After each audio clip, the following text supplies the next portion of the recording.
გამარჯობა ეთერშია საზოგადოებრივ ანალიტიკური გადაცემა ერთობიდან ერთსულოვნებამდე მე გახლავართ დავით გალეგაშვილი ხელმძღვანელი საზოგადოებრივი ორგანიზაციისა ერთსულოვნება საზოგადოების უფლებებისათვის დღეს ჩვენ მე და ბატონი ლევ გეონჯიანი ვისაუბრებთ მესამე გადაცემაში რომელიც არის ასეთი რუბრიკის გადაცემა უმაღლესი განათლება 21 საუკუნეში.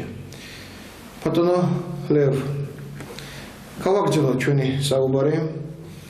დღევანდელი თემა მოდით იყოს ხელოვნური ინტელექტი, მისი ადგილი ასობრიობის დღევანდელ ცხოვრებაში, ასევე შევეხოთ მედიცინას და განათლებასაც და როგორ ურთიერთობაში შეიძლება აღმოჩნდეს ხელოვნური ინტელექტი ამ ორ უმთავრეს მიმართულებასთან, რომელიც ადამიანის ცხოვრების უდიდეს ნაწილს განაპირობებს. გისმენთ, ბატონო. მადლობა, ბატონო დავით, გესალმები ჩვენს მაყურებელს და მოდით აი ესეთნაირად დავიწყოთ. ეს უკვე ჩვენი მესამე შეხვედრა არის და პირველი ორი ჩვენ შეხვედრა ჩავთვალოთ, რომ იყო გარკვეული მოთელვა.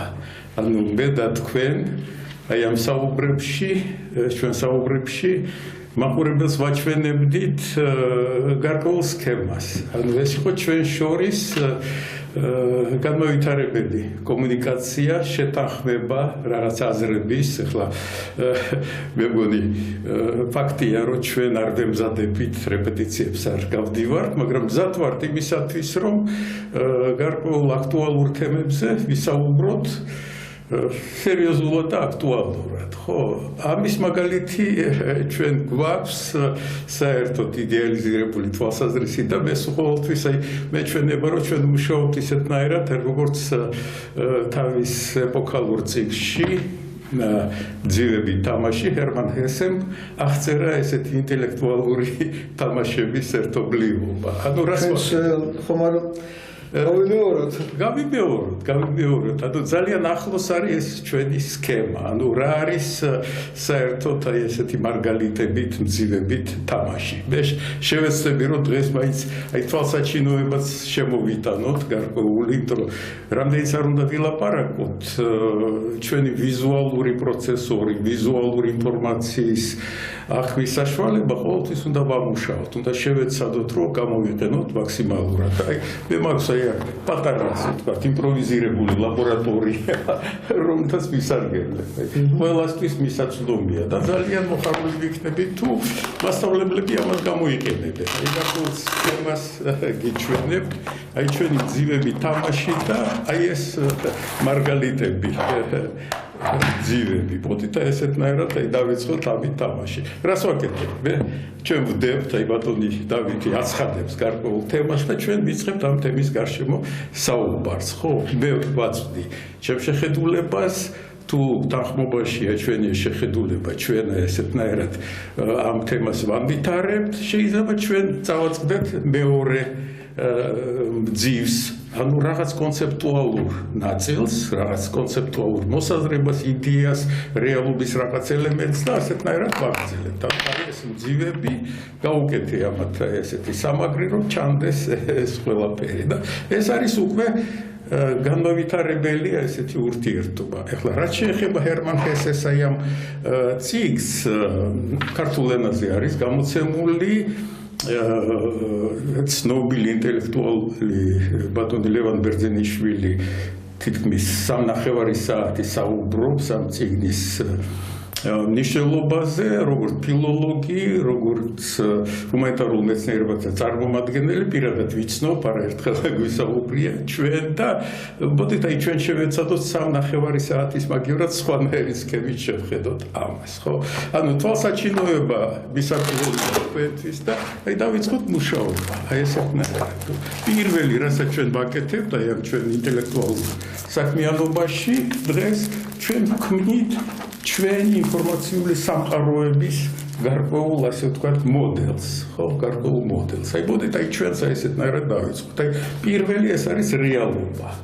რეალობა, რაც ჩვენს გარშემო არის. ხო, აი ეს რეალობა ჩავთვალოთ, რომ ასეთნაირად არის. როდესაც სფეროებზეა საუბარი, მაშინ ცოტა გვიჭირს ამ გეომეტრიის დანახვა და აი ამ რეალობაზე როდესაც საუბრობთ, ჩვენ შეიძლება ამ რეალობაში ისტორიულად, ევოლუციურად ერთი მარგალიტი აღმოვაჩინეთ, მეორე მარგალიტი აღმოვაჩინეთ და ასეთნაირად ვაგრძელებთ ამას. ყოველთვის ევოლუცია გრძელდება და დღეს ჩვენს გარშემო არსებული რეალობა უკვე ორი ნაწილისგან მაინც შედგება.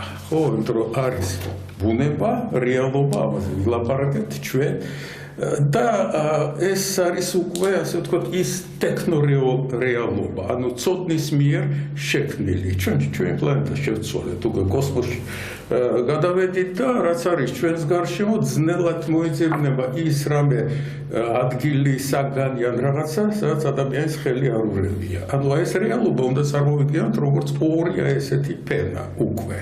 და თუ ჩვენ ვიპოვეთ ისეთი მარგალიტი, რომელიც აერთიანებს ბუნებას, ევოლუციურს, ადამიანამდე რაც იყო და საერთოდ როგორიც არის, აი კოსმოსი მთლიანად, ასე ვთქვათ, აი ჩვენს საპლანეტაშორისო სივრცე, პლანეტები, galaktika და ასე შემდეგ და ამას ემატება კიდევ აი ჩვენს მიერ შექმნილი რეალობა, ცოდნაზე დამყარებული ტერმინი, დიდი ხანია არსებობს ნოოსფერო. და აი ეს ჩვენი ორი რეალობა თუ ჩვენ ვიპოვეთ რაღაც მარგალიტები და შეგვიძლია ვთქვათ რომ აი ეს მოვლენა აერთიანებს იმ ბუნებრივ რეალობას და ადამიანის რეალობას ჩვენ უკვე გვაქვს გარკვეული შეხება ორი აი ამ თუ სფერო კი არა ორი ფენა ხო ну ალბათ თუ გავაგრძელებთ ესეთნაირად საუბარს ეს საკმარისი არ არის იმიტომ რომ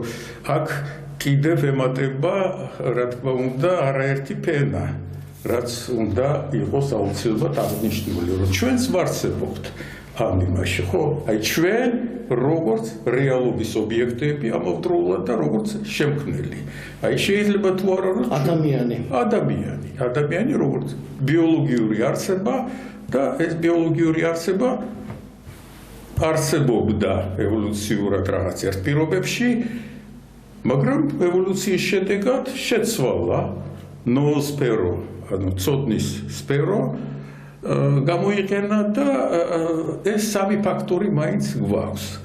ეხლა აი ესეთი მძივები თამაში, როდესაც ჩვენ აი ასეთ რაღაცებს პოულობ, რაც აერთიანებს, იმებს გვაძლევს საშუალებას, რომ შეიძლება ჩვენ დიდი კანონზომიერება, რომელიც სამივეს, ასე ვთქვათ, ან ოთხივეს აქ თუ ადამიანს შევეხებით, ცოდნა არის ჩვენი ერთ-ერთი სფერო, ხო? აქაც უნდა დავიწყოთ ჩვენ ინფორმაციული სამყარო. და ასეთნაირად შეგვიძლია ჩვენ ეს ყველაფერი გავათამაშოთ. თუ ჩვენ პოულობთ რაღაც კანონზომიერებას, რომელიც ყველას აერთიანებს, ეს ნიშნავს, რომ ეს დიდი მსხვილი კანონზომიერება არის და ამის გარშემო უნდა დავიწყოთ ჩვენი თამაში. აი აქედან ვთქვათ, ორი რეალობის რაღაც ელემენტი, რაზეც ჩვენ შევთანხმდით, ქმნით აი ესეთ სიტუაციებს, ну აქ რაღაც რაოდენობა წამოვიღე, როდესაც ჩვენ ველაპარაკებით არა მარტო კოლეგებს, არამედ ბავშვებს, აი ასეთი თვალსაჩინოება მეგონი და აი ასეთი წარმოდგენები თქვენ გამოგადგებათ, მე არაერთხელ გამომიცდია ბავშვებთან მუშაობაში, როდესაც აი ესეთნაირად ვეუბნები, რომ აი ამ კოსმოსით შედის შორეული galaktika, პლანეტები, რომლებსაც ვერ ვწვდებოდით, მაგრამ ახლა ჩვენი კოსმოსური აპარატები უკვე მზის სისტემიდან გადიან და ასეთნაირად თუ ვალაგებ ამას, ყველაფერი გასაგები ხდება. მე უნივერსიტეტში მქონდა ამის საშუალება, იყო ერთი იურისტების სხვათა შორის ძალიან საინტერესო პროექტი, სადაც აი ესეთნაირად დავალაგეთ ბავშვები ძალიან დიდი ინტერესით ეს იყო კომპლექსური პროგრამა, სადაც კრიმინალისტიკაზეც იყო საუბარი, საერთოდ კანონმდებლობაზე იყო საუბარი, ერთი ესეთი ეპიზოდი ჩატარდა.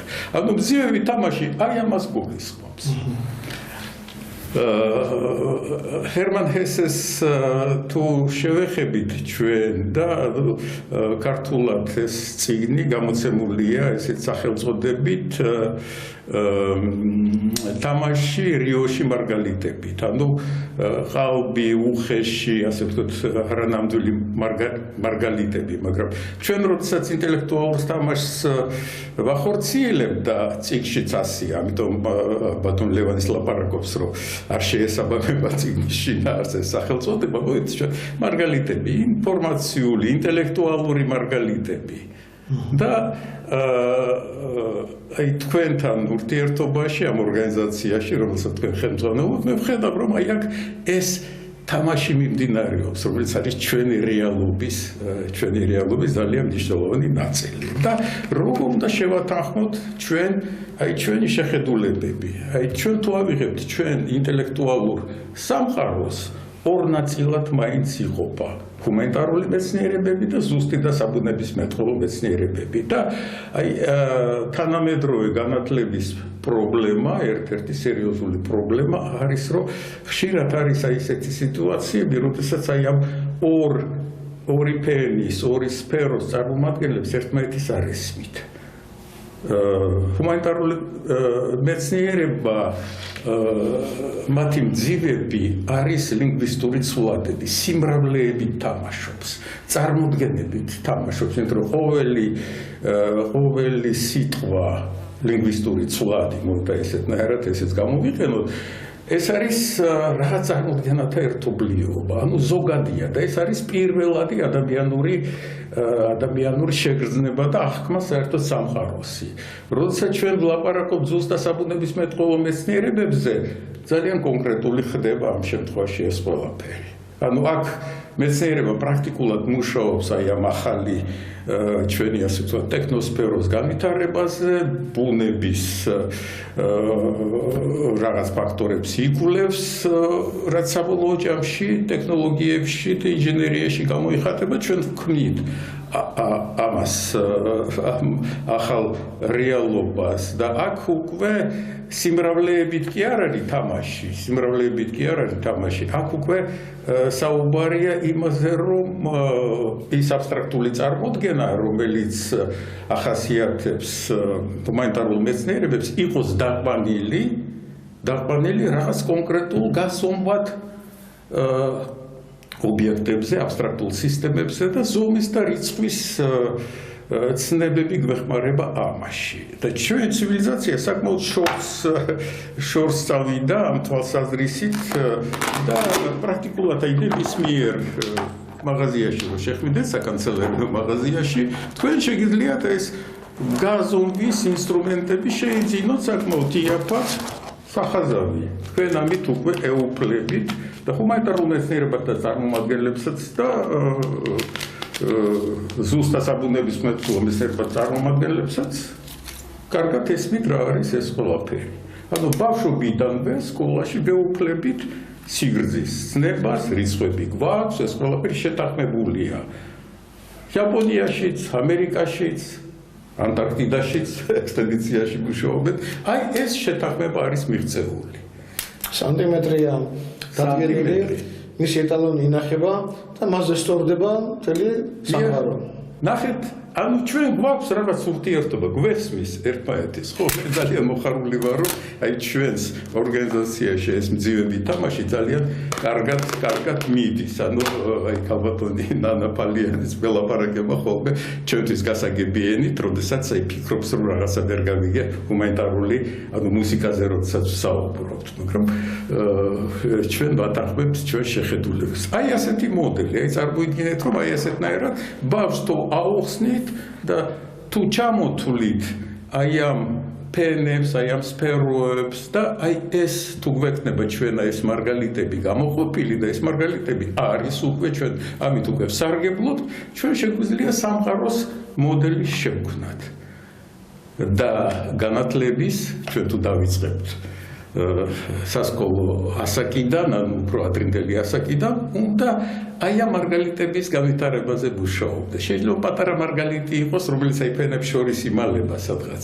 მარტო ორი მასშტაბის აი ეს ბურთულები მოვიტანე აქ საჩვენებლად, მაგრამ ჩვენ მაშინ შეგვიძლია აი ინტერდისციპლინარული რასაც საუბრობთ, ჩვენ ეს იქნება ორ ფენას შორის ერთი დისციპლინა, მეორე დისციპლინა და მათ შორის მარგალიტის პოვნა, ანუ ორი დარგის, ორი ფენის, ინტელექტუალური ფენის წარმომადგენლები თუ ეს მარგალიტები მათთვის არის ცნობილი და ესეც მარგალიტებია. ეს მარგალიტებია, ხო, სხვადასხვა და მაშინ ეს ყველაფერი ხდება უკვე ერთიანი და ესეთნაირად ჩვენს პირველ გადაცემაში მე მაშინ ვთქვი, რომ არაფერი არ გვეშველება თუ არ იქნება საქართველოში ერთ-ერთი მოდელი, უნივერსიტეტის მოდელი, ხოსე ორტეგა გასეტის უნივერსიტეტის მისია.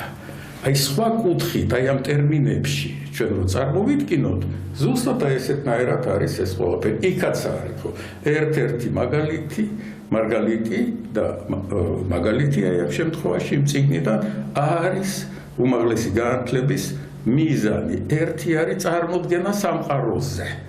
ანუ უმაღლეს განათლებული ადამიანი, როდესაც გადის საბაკალავრო პროგრამას, როდესაც ეუფლებო სამაგისტრო პროგრამას, ну, სადოქტორო ამ შემთხვევაში შეიძლება იყოს ცოტა უფრო ვიწრო, სპეციალური, შეიძლება იყოს ფილოსოფიაში უფრო ფართო შეიძლება იყოს, ხო? და აი ვიდრე აი ამ მარგალიტამდე მივიყვანთ ჩვენ თუ უმაღლეს განათლებაზეა საუბარი, ეტაპები უნდა გავიაროთ. თუ რომელიმე ეტაპი დაირღვა, თუ ჩვენ ვერ ვნახეთ ის კავშირი ამ სფეროებს შორის, თუ მოსწავლეს, სკოლის მოსწავლე იქნება, თუ სტუდენტი იქნება, თუ დაუკარგეთ ის პატარა მარგალიტი, მის მეციერებაში თუ არ დარჩა, ის იკარგება უკვე ამ სქემიდან. ამიტომ ჩვენს გარშემო არსებული ვითარება საკმაოდ რთულია. და რა კანონზომიერებებია. აი შემიძლია ვთქვა, რომ გასული საუკუნის 70-იანი წლების დასაწყისი იყო ინტელექტუალური გარღვევა. პრაქტიკულად უამრავი რაღაცა, რაც ადრე წარმოადგენდა ჩვენთვის და ადამიანებისთვის რაღაც გამოცანას, რაღაც სიურპრიზა იყო შეიძლება. ანუ იყო ამოხსნილი და აი მაგალითს მოგიყვანთ, იყო და დღესაც გრძელდება ზოგიერთ ადგილას საერთოდ პროგნოზირებადია თუ არა ჩვენი მომავალი და თუ არა პროგნოზირებადია. ამაზე ფილოსოფოსები მსჯელობენ, ამაზე ასე ვთქვათ, ტვინებს და აი მაშინ მოხდა ძალიან საინტერესო მოვლენა, როდესაც არასტაციონარულ მოვლენებზე იყო საუბარი და გამოიყო მთელი რიგი პროცესები, რომლებიც არიან არაწონასწორული პროცესები და ამ პროცესების შედეგად თუ ჩვენ გვინდა წონასწორობის შენარჩუნება, სულ უნდა ვზრუნავდეთ ამაზე. და უცებ აღმოჩნდა, რომ 70-იანი წლების დასაწყისიდან სამყარო სხვანაირად დავინახეთ. მე მქონდა ესეთი ბედნიერება, რომ მერვე კლასში რო ვიყავი, ამის შესახებ სერიოზული მეცნიერის სამეცნიერო პოპულარული სტატია წავიკითხე, რომელიც ბავშვებისთვის იყო დაწერილი. ანუ ჩემს მაშინ 15 წლის ვიყავი, რომ წავიკითხე ეს ყველაფერი კარგად დაწერილი ენით და მაშინათვე გავიგე. აი თქვენ წარმოიდგინეთ, რომ ორჯერ მოხდა კიდევ აი ჩემს ბიოგრაფიაში, როდესაც სტუდენტი ვიყავი, ის მეცნიერი იყო ჩამოსული თბილისში, იყო საკმაოდ მასშტაბური კონფერენცია და იქ ლაპარაკობდა ზუსტად ამაზე. გამოყენებითი მათემატიკის ინსტიტუტში იყო, დიდ აუდიტორიაში ამაზე იყო საუბარი, აბსოლუტური სიჩუბე იყო, სიახლე იყო იმ აუდიტორიისთვის, მაგრამ ჩემთვის უკვე გასაგები იყო, ჩემს გვერდით იჯდა ჩემი თანაკურსელი, ერთი კურსით მაღალი იყო და ჩვენ მაშინ აი ამ წარმოდგენების ესთეტიკას ვგრძნობდით, ანუ როგორც ადამიანები, აღვიქვავდით ამას აი ამ ლინგვისტური ცვლადებით, ხატოვანი წარმოდგენებით და აი ჩემო მეგობარმა მითხრა რა ლამაზია ეს ყველაფერი რა კარგად ლაპარაკობს მაგრამ რომ გაჩერდეს ადამიანი შეგიძლია თუ არა რომ გააგრძელო ეს იდეა და მე ვთხარი ახლა ამას სიტყვის შემოხედა ასეთნაირად უცნაურად და მე ხედავს რომ ის ადამიანი ამას ლაპარაკობს და მკითხა შენ როგორ მიხვდი ამას ვთხარი რომ 4 წლის წინ წავიკითხე მისი სტატია ამ თემაზე 75 წელს ძალიან დიდი საერთაშორისო ღონისძიება ჩატარდა ქალაქ თბილისში ევროპული ასტრონომიული კავშირის ხრილობა იყო მეორე ხრილობა იყო ასეთი ორგანიზაცია შეიქმნა და იგივე მეცნიერი გვარებს არ დავასახელებ ხო არაფრის სათქმელი არ არის ამაზე ლაპარაკობდა დიდი საერთაშორისო აუდიტორია უკვე ამას ისმენდა და იგივე სიჩუმე იყო აი დღეს მე სტუდენტებს რო კითხოთ ხო სერიოზული უნივერსიტეტების სტუდენტებს იტყვიან ეს ასეა ან ის რაც ჩემთვის ბავშვობიდანვე არის რეალური და ნორმალური ამას დაჭირდა დაახლოებით 50 წელიწადი რომ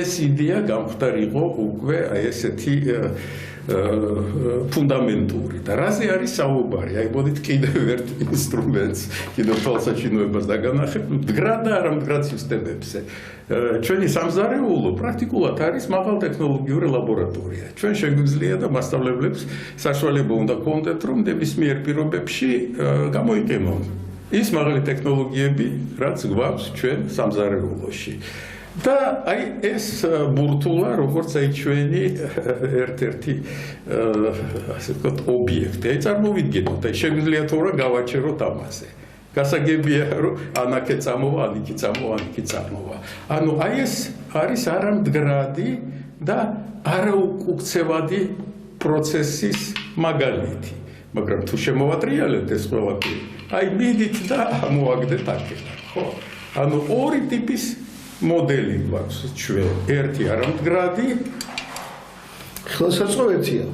ხელსაწყოეთი და იგივეა როგორ შემოვატრიალებთ ამას ხო და აღმოჩნდა ასეთი რაღაცა რომ ჩვენი საზოგადოებრივი პროცესები ეკონომიკიდან დაწყებული ჩემზე უკეთესად იცით ამას რომ არის ესეთი არამდგრადი პროცესების ერთობლიობა გვაქვს აქ და ეკონომიკაზე სულ მუდმივად საჭირო არის დაბალანსება ფინანსური მატერიალური აქტივები ეს ყველაფერი უნდა იყოს მოწესრიგებული ის ქვეყანა რომელიც ვითარდება ეკონომიკურად ნორმალურად იქ ეკონომისტები ამას იცნობენ ხო აი ნუ ერთგვარს მაინც დავასახელებთ იმიტომ რომ ამის აი ეს წარმოდგენები რაღაც არის მდგრადობა და არამდგრადობა აი ესეთნაირად აი მე მინდა რომ მასშტაბები გამოიყენონ ეს ყველაფერი და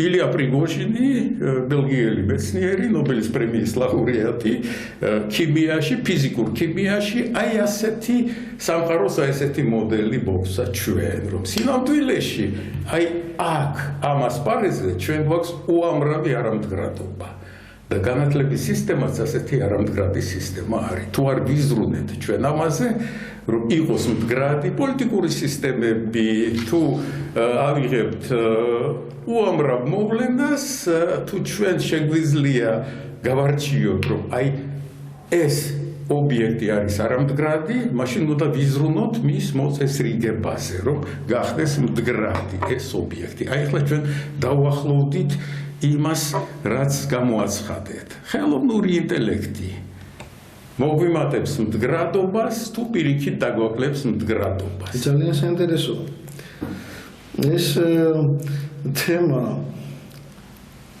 რამდენად შეგვიძლია განსაზღვრო კაცმა ალბათ დღეს წარმომდგენელია იმიტომ რომ შეიძლება ერთიც მოხდეს და მეორეც ერთიც და მეორეც აი ნახეთ აი ახლა თქვენ აი ამიტომ მომწონს თქვენთან ურთიერთობა რომ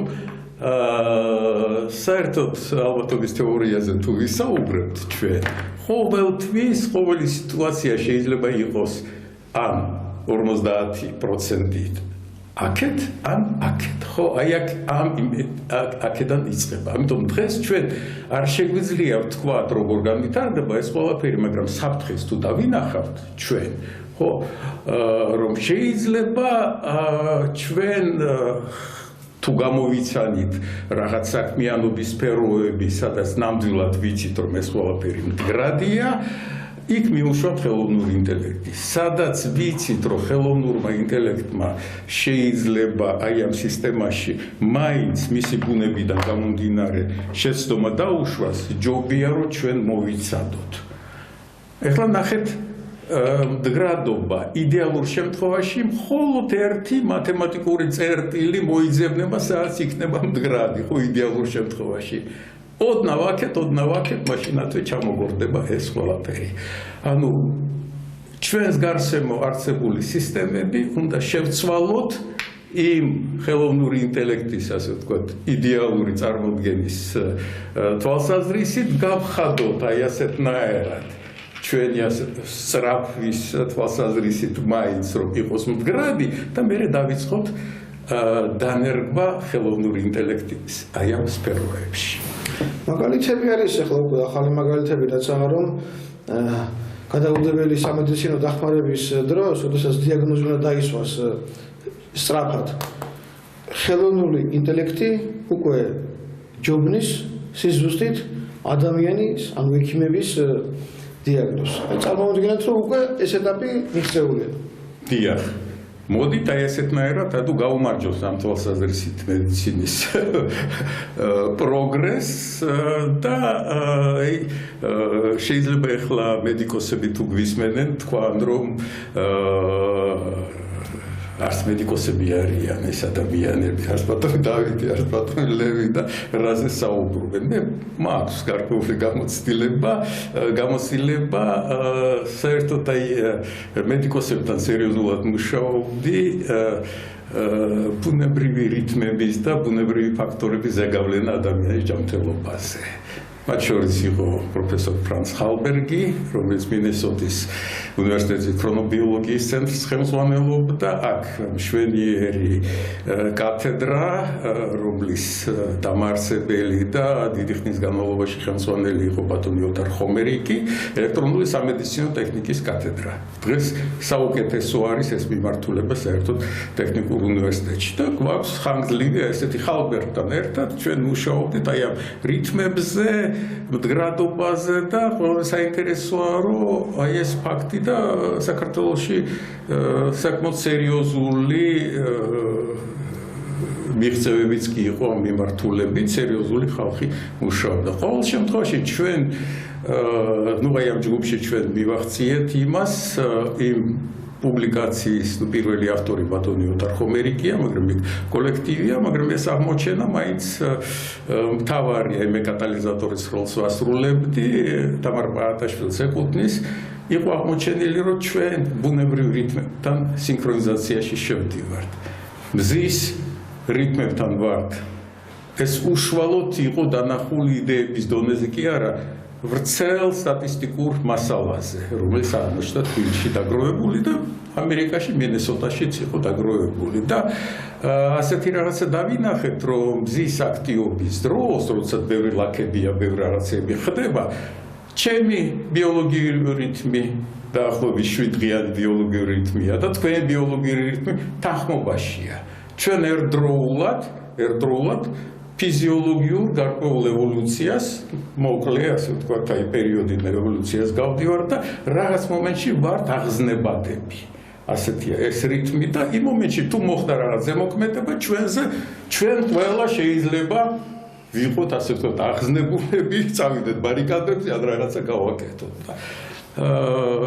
ფენომენოლოგიურად ეს იყო აღმოჩენილი ჩიჟევსკის მიერ, ჯერ კიდევ 1924 წელს დაწერა წიგნი ისტორიული პროცესის ფიზიკური ფაქტორები. იქ დაინახა და გამოაქვეყნა ბროშურა, რომ თურმე მონების აჯანყებები, რევოლუციები და რაღაცეები, აი ესეთი მზის აქტიურობის, ანუ 11 წლიანი მზის გარდა კიდევ რა არის, რომელიც აჯანყებებზე მოქმედებს?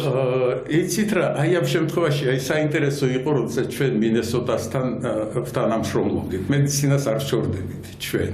როდესაც ჩვენ დავინახეთ, რომ ის პერიოდი მონაცემების სამედიცინო მონაცემების, რომელიც იყო თბილისში დაგროვებული და მინესოტაში იგივე პერიოდის განმავლობაში ნამდვილად იყო ის 7 წლიანი სიკვდილიანობის სტატისტიკა იყო თანხმობა, იყო სინქრონიზაცია, მაგრამ მერე მედიცინის განვითარებამ კარდიოლოგიაზე იყო საუბარი ამერიკაში იმდენად ჯანმრთელობას ხელი შეუწყო, რომ ეს ბუნებრივი დამოკიდებულება დაიკარგა. საქართველოში დარჩა.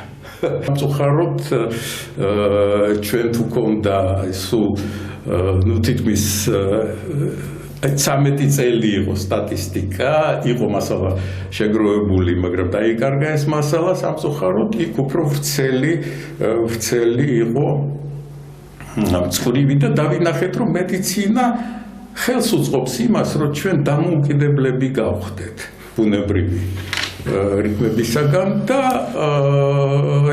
ფრანც ხალბერგთან ძალიან საინტერესო ურთიერთობა იყო, დაახლოებით მძივები თამაში იყო იქიდან, ასე ვთქვათ, ხალბერგი და მისი გუნდი მედიცინის და ბიოლოგიის და ნეირობიოლოგიის თვალსაზრისით ვესაუბრებოდა, იყო ესეთი ფორუმები და აქედან მე და ჩემი რამდენიმე კოლეგა ჩვენ როგორც აი მზის აქტივობის, როგორც აი ამ ფიზიკური მოვლენების სპეციალისტები პასუხობდით.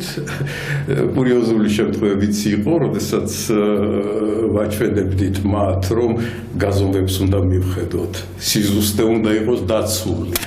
ანუ სამედიცინო გაზომვები მოითხოვენ სერიოზულ პროგრესს. ნუ ეს 90-იანი წლების ბოლოს მუშაობდით იმის შემდეგ, სამედიცინო დიაგნოსტიკა იმდენად წინ არის წასული, რომ დღეს ჩვენ სულ სხვა სამყაროში ვიმყოფებით. ანუ აი აქედან გამომდინარე, როგორი უნდა იყოს აი მომავლის მედიცინა. მოდით აი ამაზე ვისაუბროთ და როგორი უნდა იყოს საერთოდ მედიცინის მუშაკის მომზადება. აი მე მაქვს აქ ერთი პუბლიკაცია 23 წელს არის გამოქვეყნებული. ანუ ეს არის თეთრი წიგნი, გართული დეკლარაცია არის, სადაც ამოცანები არის დასმული, საერთოდ რამდენად სანდოა მორალის თვალსაზრისით, სანდოობის თვალსაზრისით, იურიდიული ასპექტები და ასე შემდეგ, რამდენად სერიოზულად უყურებთ ჩვენ. შექმნილია მუშა ჯგუფი, დაახლოებით 50 ადამიანი არის ამ მოძრაობის ჟურნალი დგას, ანუ ნახეთ ინტელექტუალური ქირურგია სათავეში უდგას ამას კოლეგა მეგობარი, რომელიც ჯერ კიდევ ჯავახიშვილის უნივერსიტეტში როდესაც მუშაობდი, დაგმეკავშირდა ძალიან საინტერესო ადამიანი, ენდრიუ გუმსი, 2 პატენტის ავტორი ქირურგიულ ტექნოლოგიებში და ჩვენ როდესაც დავიწყეთ ესეთი მძივების თამაში, მედიცინა, პროგრამირება, ხელოვნური ინტელექტი და ამ საკითხებზე ჩვენ უკვე გქონდა გარკვეული ბაგაჟი და გამოცდილება. მე ამ ჯგუფში ჩავერთე ჩემი სტუდენტები, ჩემი კურსდამთავრებულები და ძალიან კარგი საუბრები გამოგვდიოდა და აი როგორ იყო, იცით, როდესაც ენდრიუ გუმსი გვეუბნებოდა რაღაცას, რაც ჩვენთვის იყო ახალი, ის იყო პროფესორი, ჩვენ უსმენდით როგორც სტუდენტები. როდესაც ჩემმა სტუდენტმა ენდრიუ გუმს შესთავაზა, რომ იდეალიზირებულ პროექტირებაზე ხსმენია რამე თუ არა, არაო, დაგელაპარაკები და პაატა ცოცხლაური რესტორანში ვიყავით მაგიდასთან, უხსნიდა ენდრიუ გუმს, აი მე რა მაგარი რაღაცა ყოფილა, ეს ხალბერგი კი არა, რასელაკოფი, რა მაგარი რაღაცა ყოფილა. ანუ გვაქვს ჩვენ რაღაც აი ესეთი მძივები, რომელთაც ჩვენ უნდა დავიწყოთ მუშაობა და ჭყალებში თამაში. ეხლა რა უწყობს ხელს მედიცინას? იმიტომ რომ ადამიანი, როგორც ობიექტი, შეიძლება ჩვენ ლაბორატორიაში მოვათავსოთ და შევისწავლოთ დეტალურად. მისი ატლასები შექმნილია ენდრიუ გუმსთან ერთად საქართველოს ევროპულ უნივერსიტეტში ჩვენ ჰოლოგრაფიულ იმას ატლასს ვათამაშებდით.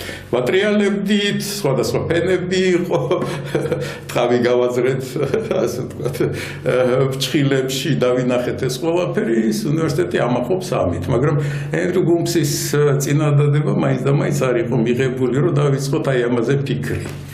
აი საქართველოში თუ მოიძებნება ადამიანი, რომელიც აი ამ თვალსაზრისით შეემატება ამ გუნდს.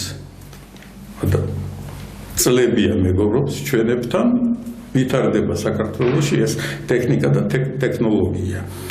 და გამოდის აი ესეთი რაღაცა, რომ აი ძალიან საინტერესოდ ვითარდება აი ამ შემთხვევაში მედიცინა. ობიექტი არის ლოკალიზებული ტომოგრაფიის, ანუ მისი დეტალური დაკვირვების ფიზიკური საშუალებები გაგვაჩნია, ფიზიკოსებმა ძალიან სერიოზულად იმუშავეს ამაზე და პრაქტიკულად როგორც მექანიზმი, როგორც რთული ბიოლოგიური მექანიზმი ჩვენ ხელშია ადამიანი. ჩვენ შეგვიძლია მისი ასე ვთქვათ ინსტრუქცია შევქმნათ. ერთი სისტემა, მეორე სისტემა, მესამე სისტემა და ჩნდება ერთი საკითხი twins რა უყოთ. ინტელექტს რა უყოთ. რამდენად მდგრადია ჩვენი ინტელექტი, ხო? და ხელოვნური ინტელექტზე თუ საუბრობთ, ვკითხოთ, რამდენად მდგრადია საერთოდ უკვე ერთხელ დავსვით ჩვენ ეს საკითხი და არის თუ არა ალბათობა რომ გაგიჟდეს ხელოვნური ინტელექტი გააფრინოს, ხო? საერთოდ მე მინდა ვთქვა ასეთი რაღაცა, რომ ჩვენ თუ დავიწყებთ საქართველოს სამეცნიერო პოტენციალში გარკვევას, აღმოაჩენთ რომ სამეცნიერო ფსიქიატრიის ერთ-ერთი ფუძემდებელი ასათიანი იყო. ანუ საქართველოში მოღვაწე ადამიანი. საერთოდ როდესაც ასე ვთქვათ, ხალიმდებოდა საერთოდ ფსიქიატრია სათავეებთან იდგა. მსოფლიოს მასშტაბით. მსოფლიო მასშტაბით, რა თქმა უნდა, მსოფლიო მასშტაბით. რაც ასე ვთქვათ, კიდევ ფარმაკოლოგიას და უკვე სხვა დონეზე კვლევას, რაც უკვე ბიოლოგიას, მედიცინას, ვირუსოლოგიას, ავადმყოფობას ეხებოდათ, რო არ ყოფილიყო ვთქვათ 37 წელს აი სიტუაცია ჩვენთან საქართველოში ნობელის პრემიის ლაურეატი გვეყოლებოდა ვარაზი, იმიტომ რომ იყო ნამდვილად ეს დოკუმენტი არსებობს, ნობელის კომიტეტმა შეთავაზა თავისი ასე ვთქვათ ბიოგრაფიული და საერთოდ სამეცნიერო მოღვაწეობის მონაცემების გადმოგზავნა, იმიტომ რომ განიხილებოდა როგორც ნობელის მალერიასთან დაკავშირებით. უდიდესი გარღვევა იყო და ის კვლევები საქართველოში იყო ძალიან დიდი. აი ასეთნაირად თუ მივმოვიხილოთ, იმდენ რაღაცას ვპოულობ საქართველოში, რომ გასაოცარია. ბატონო ლეო, ესეთი კითხვა მაქვს. ერთი, რაც შეეხება მსოფლიოში ჩამოყალიბებულ შეხედულებას თუ ადამიანის twin-ი, რომელიც ყველაზე მეტად ამოუცნობი არის, მისი ფუნქციონირება როგორ ხდება, თუ კიდე იმი ამოუცნობია ადამიანის ბიოლოგიაში, მათში ყველაზე დიდი ადგილი ამ twin-ს უკავია, twin-ი ეს უკვე ინტელექტია და კიდევ თუ მის გვერდზე დავაყენებთ განსახილველად, რა თქმა უნდა, ხელოვნურ ინტელექტსაც, აი რა თქვენ ბრძანეთ, გაგიჟდება თუ არ გაგიჟდება ხელოვნური ინტელექტი? თუ კი ადამიანისა გიჟდება, რატომ ის არ შეიძლება რომ გაგიჟდეს? ანუ აი ამაზე როგორი შეხედულებებია, ეს ერთი კითხვაა და მეორე, რა საქართველოს შეეხება, ჩვენ მართლაც რომ მარგალიტები გვყავს, რომელიც არ ჩანს საზოგადოებაში, იმდენად რთული გახდა ცხოვრება, იმდენად არამდგრადი გახდა დამოუკიდებლობის დროს ჩვენი თავის გადარჩენისთვის ზრუნვაც და ყველაფერიც, რომ აი მდგრადობა მოიკლო ფაქტია, ხო? აი ვიდრე დავუშვათ, ეს იყო 9 საუკუნის წინ და აი მსოფლიოში როგორი შეხედულებაა და საქართველოში რამდენად ფიქრობს ზოგადად ჩვენი სამეცნიერო წრე ან და ხელისუფლება ასეთ საკითხებზე. ეს არის პრინციპული საკითხი, საერთოდ. ანუ ამაზე ერთიანი შეხედულება ჯერჯერობით არ ჩამოყალიბებულა მსოფლიოში, მაგრამ საქართველოში ჩამოყალიბებულია ეს ყველაფერი და ფსიქოლოგიაზეა საუბარი. აი წარმოვიდგინეთ, მე არ მიჭირს საერთოდ ხელოვნურ ინტელექტზე საუბარი, იმიტომ რომ ძალიან კარგად ვიცი, რაში მდგომარეობს განწყობის, დიმიტრი უზნაძის განწყობის ფსიქოლოგიის თეორია და პრაქტიკა. კარგად თამაშობ აი ამ ძივებით. კარგად და ვიყენებ ჩემს პრაქტიკაში, ჩემს სამეცნიერო საქმიანობაში და საერთოდ პედაგოგიურ თუ ანდრაგოგიულ, მოდით ესეთ ტერმინსაც, ანდრაგოგიკა, ეს არის ანდრაგოგიკა, არა პედაგოგიკა, ეს არის ზრდა სრული ადამიანების აღზრდა განვითარება. აღზრდა უკვე ბჭყალებში უნდა იყოს, იმიტომ უმაღლესი განათლება, აი იმ გამოწვევებში უმაღლესი სკოლის პედაგოგიკა არ უნდა იყოს. უნდა იყოს უკვე ჩამოყალიბებული ადამიანების შერჩევა მოყვანა უნივერსიტეტში და მათი პიროვნული თვისებებიდან ფსიქოფიზიოლოგიური და ცოდნის ბაგაჟიდან გამომდინარე განვითარება. აი აქ არის პრინციპული რაღაცა. ამიტომ მე ეს არ მიჭირს. აი კიდევ ერთი თვალსაჩინოება, მოდით დაგანახებთ ამ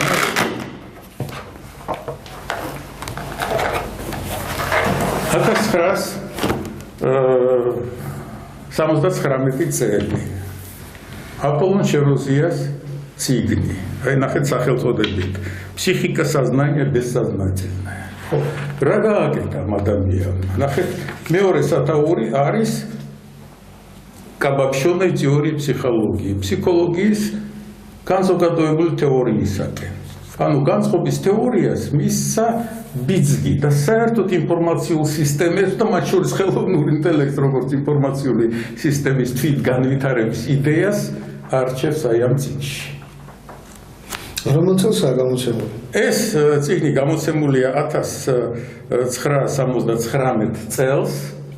აქ მე მაქვს აი სულ დაღეჭილი მაქვს შენიშვნები მაქვს, მაგრამ მაქვს მეორე ეგზემპლარი სულ ახალი, რომელსაც ვინახავ როგორც სამუზეუმო ექსპონატს და აქ არის საუბარი ფსიქოლოგიის განხილვაზე როგორც სისტემაზე. პირდაპირ აი აქ მაქვს მონიშნული, რომ სტრუქტურული სისტემური მიდგომა უნდა იყოს ფსიქოლოგიის მიმართ. ანუ ფსიქოლოგიას უნდა განიხილოთ როგორც აი ასეთი სტრუქტურა, სადაც გარკვეული წონასწორობა უნდა იყოს დაცული. ანუ ჩვენ თუ გვინდა რომ აი ამ რეალობაში არ გავაფრინოთ აი ამ ინფორმაციაში, ხო? ჩვენ აი ამ მძივებით გამოყოფილი მძივებით უნდა ვსარგებლობდეთ. თუ ჩვენ ვხედავთ მდგრადობას, ყველაფერი იქნება კარგად. 79 წელს თბილისში იყო ეპოქალური საერთო ფსიქოლოგიისათვის კონფერენცია. იმის შემდეგ შეცვლილია საერთო ფსიქოლოგიის სახე. ხო, დიმიტრი უზნაძემ აღმოაჩინა, რომ ჩვენ პროგრამირებადი არსებები ვართ. ჩვენი დაპროგრამება ინფორმაციულად შესაძლებელია და მაგრამ ვართ არაწონასწორული არსებები. აი მეც ვარ არაწონასწორული, თქვენც ხართ არაწონასწორული, მაგრამ სხვებთან შედარებით ჩვენ გაცილებით, ჩვენი გამოცდილების გამო ვართ გაწონასწორებული ადამიანები. იმიტომ რომ შეგვიძლია ჩვენ მაშინათვე, როდესაც არის რაღაც სიტუაცია, ჩვენი გამოცდილებიდან გამომდინარე ვიგრძნოთ, არის თუ არა საფრთხე, გავჩერდეთ. სხვა ადამიანს შეიძლება ეს სიტუაცია წარმოიდგინოს ამ ადამიანს როგორც საფრთხის შემცველი და გახდეს აგრესიული. ეს ახლა დამოკიდებულია გამოცდილებაზე, ასაგზის დამოკიდებულია, ტესტოსტერონზე ბევრი რაღაცა მიბული, გადაწყვეტილების მიღების მომენტში პირობითად ახლა ისე ვამბობ, რომ თვალნათელი იყოს 18 წლის ახალგაზრდა და 58 წლის ადამიანი ერთდე იგივე მდგომარეობაში, ერთდე იგივე ფსიქიკის მქონე ამ შემთხვევაში სხვადასხვანაირად მოიქცევა. იმიტომ რომ მასზე მოქმედებს ბიოლოგიური მდგომარეობაც და ასევე გამოცდილებაც. აი თქვენ ახლა რაც თქვით, გრადაციები ხალიფდება ამაში. აი ნახეთ, აი მეორე წიგნი კიდე მოვიტანეთ, კიდევ ერთი თვალსაჩინოება არის, პირველი გამოცემა არის შოთა ნადირაშვილი. განწყობის ანთროპული თეორია. აი რაზეც ჩვენ ახლა ვლაპარაკობთ, აქ ყველაფერი არის აღწერილი. თუ განწყობის თეორიის შესწავლა გინდათ, უზნაძეს ციგნი კი არა, შოთა ნედირაშვილი უნდა წაიკითხოთ, იმიტომ რომ აქ დიმიტრი უზნაძეს განწყობის თეორიაც არის აღწერილი სტუდენტების გასაგები ენით. დიმიტრი უზნაძეს ციგნები მონოგრაფიები იყო, სამეცნიერო მონოგრაფია არის, ხო, განწყობის ფსიქოლოგიის ექსპერიმენტული საწყისები, მომზადება არის საჭირო, მაგრამ აქ გაცილებით უფრო გასაგები ენით არის აღწერილი. ბატონო ლევი, მოდით ახლა ესე შევხედოთ ამ საკითხს. საქართველოში როგორია დღევანდელ დღეს მდგომარეობა, აი ამ პედაგოგიკის მეორე ანდროგიგეგოგორდარეთ მეორე მართლება ანდრაგოგიკა ანდრა არის ზრდასრული ანდრაგოგიკის მართლებით როგორია ზოგადად დამოკიდებულება და თუ კი რაიმე მას აკლია მაგალითად მოქმედებების თვალსაზრისით სამეცნიერო წრეებში ან ხელისუფლების მხრიდან რა შეიძლება ჩვენმა ორგანიზაციამ, სადაც ჩვენ ხელმძღვანელები ვბრძანდებით ორივენი, ჩვენ ორგანიზაციას შევახსენებ მაყურებლებს, რომ ქვია ერთსულოვნება საზოგადოების უფლებებისათვის, ჩვენ ვართ საზოგადოება, ჩვენ გაგვაჩნია უფლება და უფლებები და მათ შორის შედის გაფრთხილება ჩვენი ინტელექტისა და მისი განვითარება ისე, რომელიც საზოგადოებას წაადგება. აი ამ თვალსაზრისით რა ხდება? და თუ კი რაიმე არ ხდება, ჩვენ შეგვიძლია რომ გავაკეთოთ. პრაქტიკულად უმძიმეს მდგომარეობაშია საქართველოში ყველა ეს საკითხი, რაც თქვენ ეხლა განიხილეთ. ყველგან გვაქვს ჩამორჩენა, ვერ შევეგუეთ ჩვენ ვერც ერთი ვერ გავაწონასწორეთ, ვერც ერთი აი ესეთი შეუქცევადი პროცესები. რაც იყო აი ბოლო დამიჯერეთ 50 წლის განმავლობაში, ჯერ იმპერია რო ინგრევოდა, არც ერთი მარგალიტი არ შევინარჩუნებთ ჩვენ. ძალიან რთულად არის საქმე და ორი თვე არის გასული პრემიერ-მინისტრიც იძახო და ყველგან გვაქვს პრობლემები, ხო, განათლებაში გვაქვს პრობლემები, კადრებს ვერ ვამზადებთ და ამ თვალსაზრისით, აი მოდით აი მდგრადობის ერთი მაგალითი რო დაგანახეთ, აი მეორე მაგალითს დაგანახეთ, აი მოდით გავაწონასწოროთ აი ესეთი ობიექტი. აი ყოველთვის აი ნახეთ, ესეც მასწავლებლები თუ ვიყურებენ, ეს ჩვენი თვალსაჩინოება არის. მოდი გავაწონასწოროთ. თქვენ ბავშვს თუ დაანახებთ აი ამ ობიექტს, ხო? დაიწყებს ფიქრს. როგორ გავაწონასწოროთ ეს ყველაფერი? აი ორგანიზაცია, რომელსაც ქვია ერთსულოვნება საქართველოსათვის, ეს არის ძალიან სერიოზული ინტელექტუალური პროექტი, ძალიან სერიოზული სოციალური პროექტი, სადაც უნდა მოხდეს აი ასეთი რთულად მდგრადი სისტემის გაწონასწორება. მე ყოველ შემთხვევაში ასეთნაირად უყურებ. ეხლა შეიძლება ვიღაცამ თქვას, რომ ეს არ გასწორდება, მაგრამ ცირკში თუ დავდივართ, იქ არის ხალხი, რომელიც ახერხებს ამაზე დგომას და ამის გაწონასწორებას, ანუ დინამიკაში თუ დააკვირდებით ამ ადამიანებს, ისინი ახერხებენ მოძრაობით. ანუ დინამიურად ეს სისტემა შეიძლება გახდეს მდგრადი.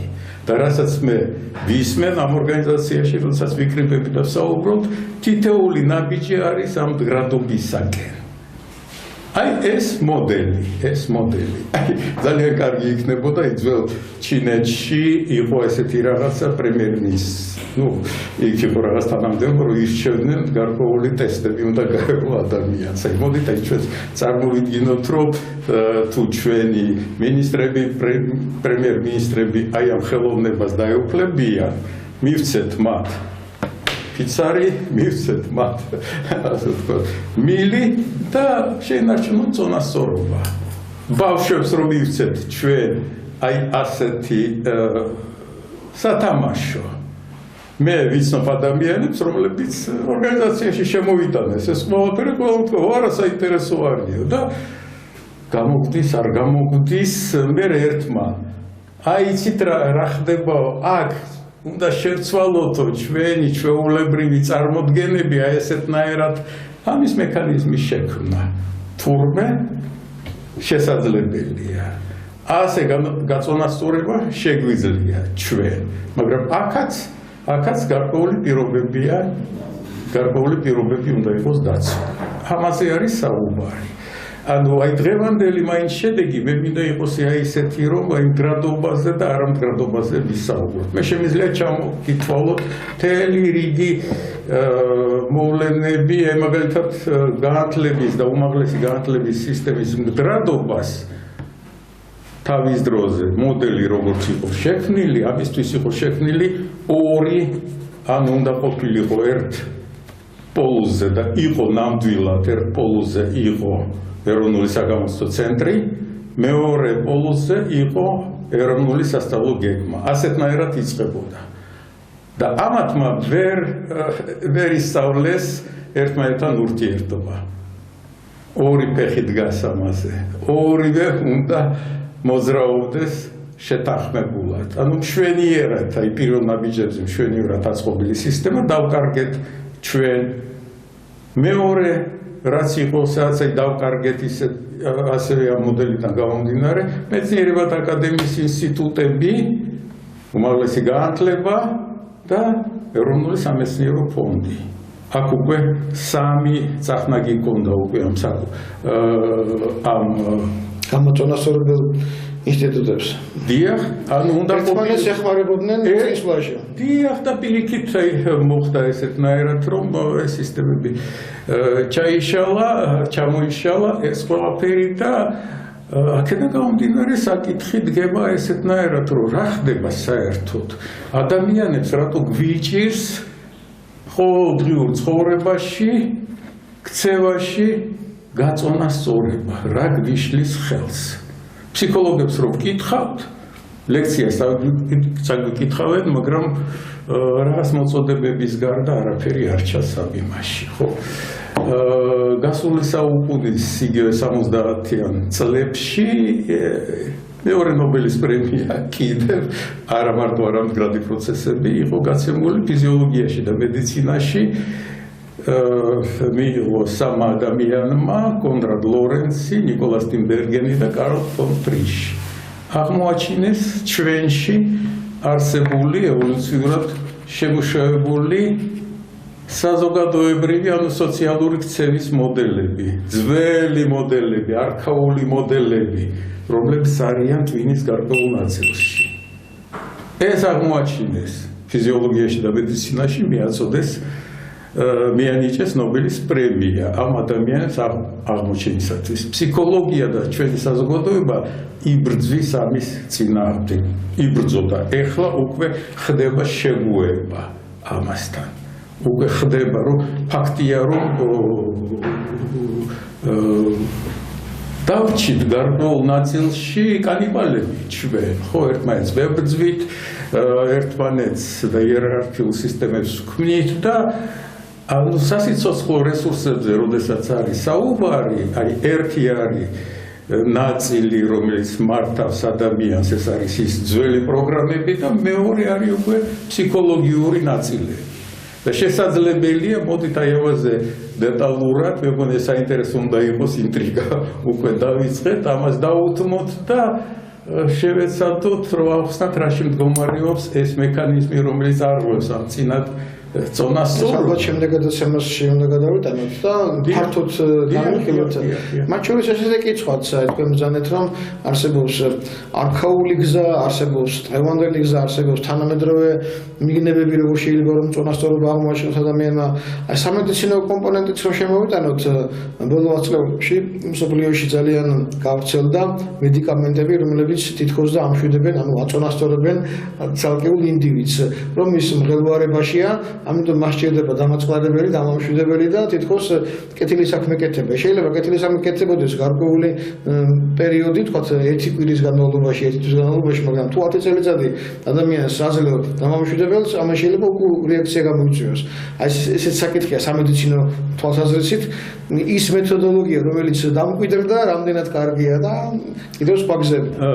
საქართველოშიც იყო ძალიან დიდი მიღწევა ამ თვალსაზრისით, ტვინის აჩქარების მთელი, ასე ვთქვათ, ის იყო შემუშავებული და მოდით აი ორ მძივს გამოვყოფ და ასეთნაირად დავასრულოთ. ერთი იქნება ეთოლოგია, მეორე იქნება განწყობის ფსიქოლოგია და აი ამ ორი მძივის გარშემო ავაგოთ ჩვენ, აი ჩვენი მომავალი გადაცემა.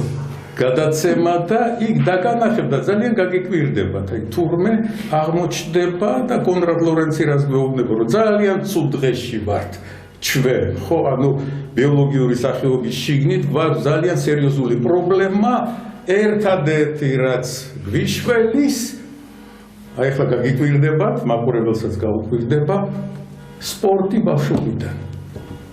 ანუ ბავშვობიდანვე რაინდული წესებით ბრძოლა, განუხტვა და მიჩვევა, რომ უნდა აღიარო ჩემპიონი, ნამდვილად ჩემპიონია შემგჯობი. ამ შემთხვევაში ბავშვობა რომელი ასაკიდან აითვლება აი ამისთვის? მოდით აი 3 წლიდან, 3 წლიდან. სკოლამდელ ბავშვებზეა? დიახ, იქიდან უნდა დავიწყოთ. ეს თემა მაშინ განვიხილოთ აუცილებლად 3 წლის ასაკიდან გავუყვეთ ამ საკითხსაც და ის თემებიც, რომელიც თქვენ ბრძანეთ, შემდეგ გადაცემაში გადავიტანოთ. მაყურებელს შევახსენებთ, რომ თქვენს წინაშე ვიყავით მე დავით გელეგაშვილი და შესანიშნავი მეცნიერი ბატონი ლევ გეონჯიანი, რომლებიც ვართ ხელმძღვანელები საზოგადოებრივი ორგანიზაციისა ერთწლოვნება საზოგადოების ცვლილებებისათვის. ჩვენი რუბრიკა, რომელიც მესამე გადაცემას თქვენ იხილეთ, არის 21 საუკუნეში უმაღლესი განათლება და ჩვენ ვიმედოვნებთ, რომ თქვენ ყოველი ახალი გადაცემით ბევრ საინტერესო რამეს გაიგებთ და მოგეხმარებით კიდეც ამ თემების დახვედრაში და განვითარებაში. დიდი მადლობა, შემდეგ შეხვედრამდე. დიდი მადლობა, ანუ მძივები თამაშს ვაგრძელებთ ჩვენ, უკვე პროფესიულად ვიმუშავებთ. მადლობა. დიდი მადლობა.